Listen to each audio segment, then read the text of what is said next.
Nearly half of Houston's city council races headed to December runoff, including also the Houston mayor race and Houston city controller. Today on TLC Live, Julian Ramirez for Houston City Council at Large, position 1, Roy Morales for Houston City Council at Large, position 4, and also in the runoff, our dear and founder of Texas Latino Conservative, Orlando Sanchez, who is a candidate of Houston City Controller.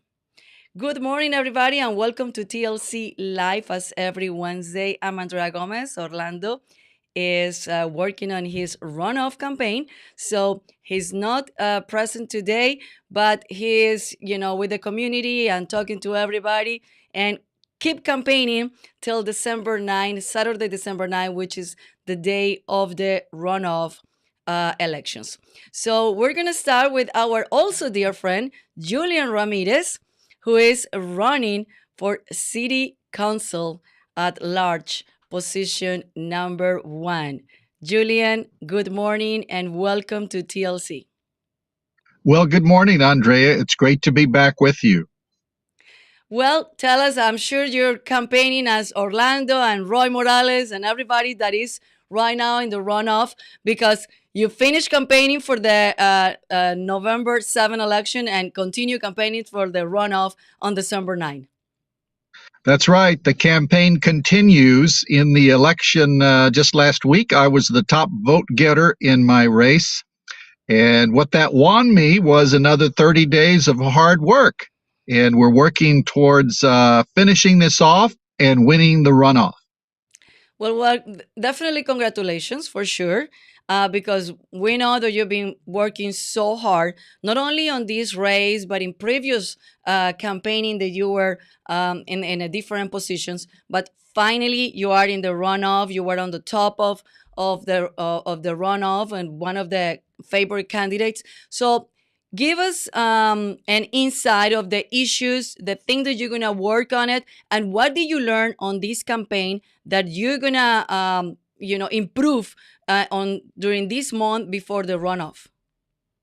Well, the number one issue in Houston is crime, and that's my background. I worked at the district attorney's office here in Houston for more than 27 years, and I want to bring that experience and that skill set to work at city council. I've prosecuted a lot of violent crime, a lot of public corruption. For 8 years, I was the public corruption prosecutor and chief of that division. And we have a lot of violent crime and we have corruption at City Hall. So I want to bring my experience to help make things better here in the city of Houston. And certainly crime is not the only issue. We have a number of things that are on people's minds, including our crumbling roads and infrastructure. And there's always the risk of flooding and so forth. So there are plenty of issues to deal with. But number one on most people's list, as I said, is public safety. And that's really the experience that I can bring to the table. Julian, why you decide to run for this position at large? I know, Houston is growing crazy in the last years, but also the crime, as you said, public safety, and many other issues that we have in the city. Well, I want to focus on big issues, Andrea, and I want to serve. I ran for judge of one of our criminal courts last year, and while I was campaigning in East Houston and other places around the city, I really came to realize how important these city council positions were. And the at-large position offers the opportunity to work on big issues like public safety and roads and infrastructure that cut across district lines. And so I want to focus city government back on the basics that I've spoken about, that people across the political spectrum really care about. We need to do a better job on these things like public safety and roads and infrastructure and our flooding mitigation policies. So that's what I want to do as a city council member. And another thing that, it gets my attention, that is so many candidates, Latino candidates in these races in the city council. So far, we only have Mr. Gallegos. He is the only Latino in the whole city hall, in this whole city council members. So now so many Latinos been running for positions, for important positions. Is you now, like Ron Morales is also going for runoff. Now we have Orlando Sanchez. So tell me about that is happening in politics. Well, Hispanics have been underrepresented on city council for quite a while now. Robert Gallegos, who you mentioned, is term limited, so he will not be on council next year. Joaquin Martinez has won his election in his district, so he'll be on council. So we'll have at least one Latino on city council. But if we get out and we elect myself and Roy Morales, then we're going to have two additional. And in addition, there's a runoff in District H involving Cynthia Reyes Revilla and Mario Castillo. So we're going to have a Hispanic district council member there. So we could end up with 4 Latino council members, which would be a great thing for the city of Houston. Definitely, but something that it always worry when it comes to politics and elections is the lack of the Latino vote. So Latinos, for tradition, for decades, they don't go out and vote. What are you doing to try to change that, at least in the city of Houston, for your position? Well, I tell you what, there are plenty of people in Houston who are working on that, especially on the east side. I was just speaking this morning with Jess Rodriguez and also Rene Porras, a business owner over there on the east side, heavily involved in a group called Denver Harbor Cares. And their efforts have been devoted to increasing turnout there in Denver Harbor, and they've had smashing success. Turnout is up threefold from what it was the last election cycle. And that's largely due to their concerted efforts. And so they're going to repeat that for the runoff. So I anticipate we'll see Hispanic turnout increase in the runoff from what we have seen in past years. So before we finish the interview with you, I wanted you to explain what it means the runoff. Many people, first of all, people tend to go and vote when it's presidential elections. When it's municipal elections, people tend to they don't know, they don't have enough information, they don't participate. And especially now in the runoff that it's, in the middle of the holidays, there's Thanksgiving coming up, and now in December. So why the runoff is very important, and what we can tell and explain to people what the runoff means. Well, in our system of elections, we need a candidate that can win more than half the votes. And in our city elections, you have multiple candidates. There's no limit on the number of people who can run for a particular office with the city. If you looked at the mayor's race, we had 16, 17, 18 candidates run for mayor. So there's a runoff there. In my race, I was one of 6 candidates, and the votes were split. I ended up with the highest percentage of all the candidates. I ended up with 25% of the vote. But you need, under Texas law, a little over 50% in order to win an election. So it'll be the top 2 finishers in at-large position 1 and in all the races on the ballot in the runoff. And the person who gets elected to the position will be the person in that race who wins a majority of the votes, more than 50%. Is any of the other candidates that were running for the same position are already showing you support? That way you can, gain their votes? Well, that remains to be seen. There are some candidates out there who have not decided. So that's an open question. But, at the end of the day, Andrea, I'm going after voters. The endorsements don't mean quite as much to me. I have a lot of impressive endorsements. I'm happy to have them. But really, at the end of the day, we want votes. And that's what our campaign has been guided toward from the beginning. And that's what we're continuing to do right now is push the turnout and then expand our base of supporters so that we can win this election. When in terms of public safety, what would the first thing that you will push in case you win the election? Well, the first thing I would do regarding public safety is push for additional funding for our Forensic Science Center, which is our crime lab, which is heavily backlogged. We have more than 4,500 cases that are just waiting to be processed, including more than 500 rape kits. What this means is that there are perpetrators out there on our streets who have not been caught because they've not been identified. It also means that our courts are backlogged because they're waiting for the analysis on these cases that have already been filed to be completed. And when this happens, judges get impatient. They decide they're going to release defendants out on lower bail, out onto our streets. Some of them are going to go on to commit additional crimes, and Houston in that way is made less safe. So I want to focus on getting more funding. I have some ideas on some sources for that, and I would love to have the opportunity to pursue that. What about an infrastructure and streets, potholes? I mean, that this is something that our streets are like, and we're always in construction, and we don't see that something is getting done. Right. Well, Houston needs to commit itself to repaving its roads and fixing its potholes. You know, Bill King, a prominent Houstonian who does research on a number of different things, has pointed out that the asphalt purchases by the city of Houston has declined over the last several years, which means that the city is not repaving its roads the way that it should be, which we all know. Anybody who drives Houston roads know the condition that they're in. So Houston needs to commit itself to repaving a certain number of road miles every year so that we can make a real dent in this problem and solve it over time. So that would be one important thing I'd like to see done.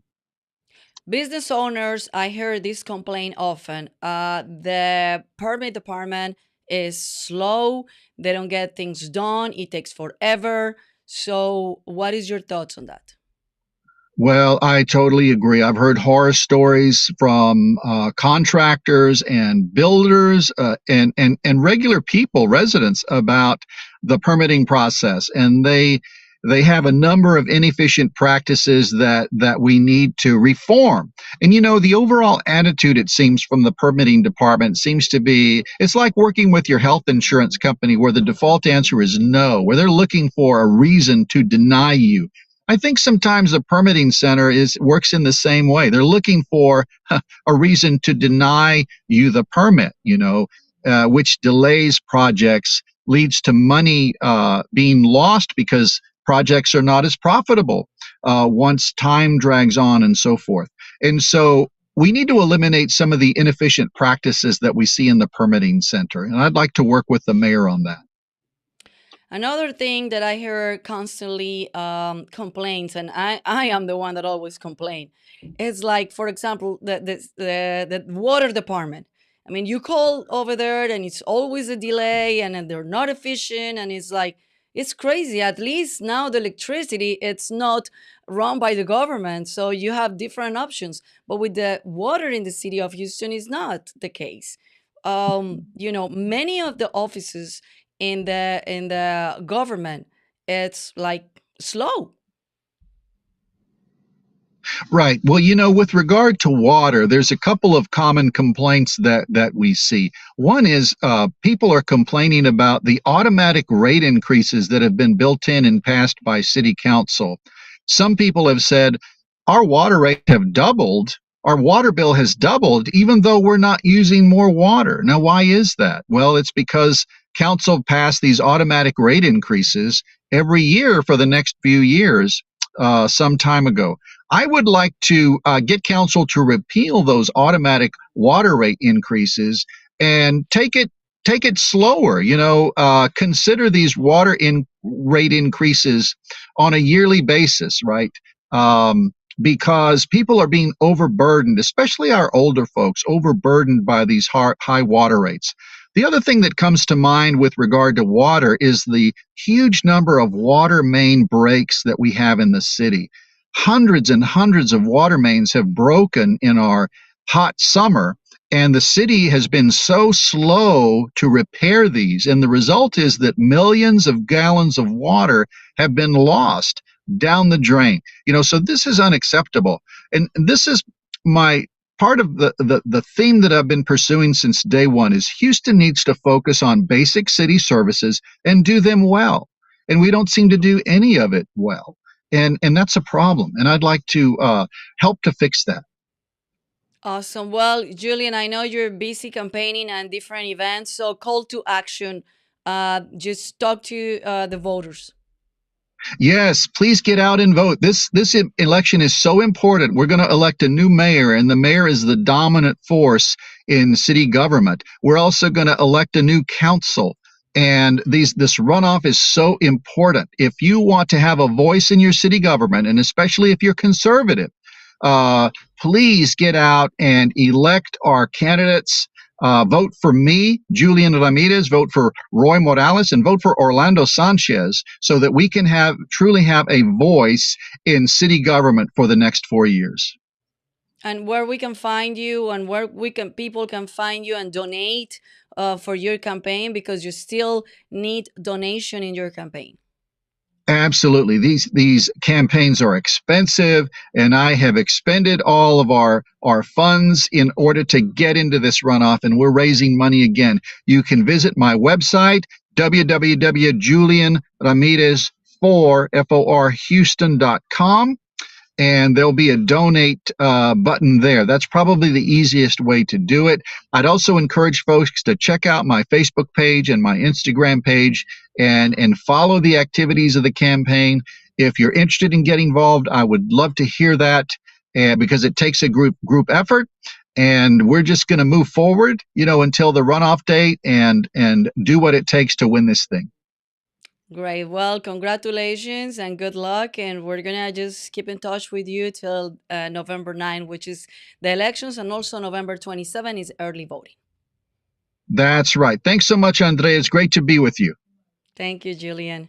So from position number 1, we're going to position number 4 with Roy Morales. He is in the runoff for Houston City Council at large, position number 4. Roy, welcome to TLC. I see that you also campaigning and you're also on the road as Julian. Everybody today is super busy campaigning. Of course, you guys didn't have any break. So let's see if you can adjust your camera. I'm working on that now. There we go. Well, that's a little better. Okay. Okay. Well, Roy, welcome to TLC Live. Andrea, thank you for having me today. This is a great opportunity for Orlando, for Julian, and myself. The three Well, amigos, Roy, they can call us now. yes, of course. So tell us about your campaign, your issues, and why you decide to run for this position. Well, I met with the police union back in November, and they asked me to consider running for this position because the incumbent had tried to defund their budget. After doing more research, we found not only did she try to defund their budget, she tried to put a stop to federal dollars for protective gear for the police officers. So I decided at that time I needed to come out of retirement and run for this position. Okay, so what is the biggest issue that you're gonna work? I'm sure public safety is one of the main ones, as Julian just pointed out. Well, fighting crime is my number one priority. We have to protect the citizens of Houston. We need to protect the businesses. We need to protect the children. And we need to find ways to get more police officers out on the street. We need to make sure that when there's a priority one phone call, which is a life and death situation, our police officers need to be there in 4 minutes, not 6 minutes like they are now. When I was the former assistant director for the Houston Emergency Center, we were at 4 minutes arriving on the scene, and we've got to get back to that. So tell us about your plan. What is the proposals that you're gonna make once if you win this election? Well, there's many proposals now that Prop A has passed. We can find 2 other at-large or even district council members to put something on the budget, or actually on the agenda. I'm sorry, had a phone call coming in. So that's very important. So what are some of the areas that we can look at? Well, I know Orlando has a great idea about taking advantage of all the law enforcement in the area. So we need to find out how we do that. We need to make sure that we can be able to talk with the different radio systems. We've got to figure out a way of working with all the dispatch systems so we can take advantage of all these law enforcement officers in the city of Houston. So we need to look at some way of getting that on the agenda. Other things that we need to look at is we need to increase the budget for our police officers. We need to have more police officers on the street. We have fewer police officers today than we did 20 years ago. That's unacceptable. We need to make sure that we have law enforcement out on the streets taken care of. We need more flock cameras out there in the different districts, checking to see if we have criminals driving our streets. And we don't have many on the east side of town.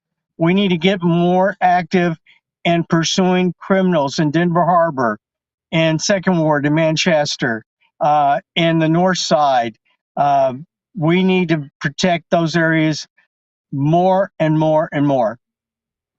When you've been blog walking, what is the main concerns of the community, and how do you reach out to the Hispanic community, which is right now half of the population in Houston? Well, it is about 45%, about 35 to 38% registered voters. Well, my mission to engage the Hispanic community has started years ago. Being a member of the LULAC organization since 2005. This year alone, I've been out at Denver Harbor many times, sponsored a Little League team out there. I sponsored an event out there to get out the vote. Spent much of time, a lot of my time in these areas to let them know that their vote counts and that now they have to take the opportunity to flex their muscles and be heard. Why you think the Hispanic community, it's always like it's so hard to take them out to go and vote? Well, I think because they believe that their vote doesn't count. So we have to show them that their vote counts. It's very important to do that. And in fact, if you look at the numbers on the last day of early vote, the Hispanic vote exploded. If you went to Denver Harbor, they were averaging 50 votes a day. They went to 250. If you went to Ripley House, they were averaging about 150 votes a day. They went to like 750. The same can be said of Moody Park. They were coming out. They want an opportunity. They want to be heard. And I'm hoping if we can get them out again, that the three of us will be elected on December 9th. Well, Roy, call to action, how the community can help you out, not only donating, but if they want to donate also, or be volunteer, walk blocking with you and things like that. How do we can find you? Well, the easiest way is to go to my website, www.roymorales.com, or to Facebook or Instagram. And my phone number and my emails haven't changed since 2005. So a lot of people have logged them in before. And so we just need them to come out, donate, volunteer, block walk, get to the polls, help us during early vote, handing out cards. All of it's important. Well, great. Roy Morales, thank you so much. He is a runoff candidate for Houston City Council at Large, position number 4. Good luck, and we're going to keep in touch later on to keep helping you in your campaign. Thank you, Andre. I appreciate it. Gracias. Have a good day now. Bye. You too. Well, as we know, so also Orlando Sanchez, our founder of Texas Latino Conservatives, he is in the runoff for Houston City Controller, a very, very, very important position. And we just wish luck to all our runoff candidates. It's very important to go and vote. Early voting started November 27, and the elections day is Saturday, November 9.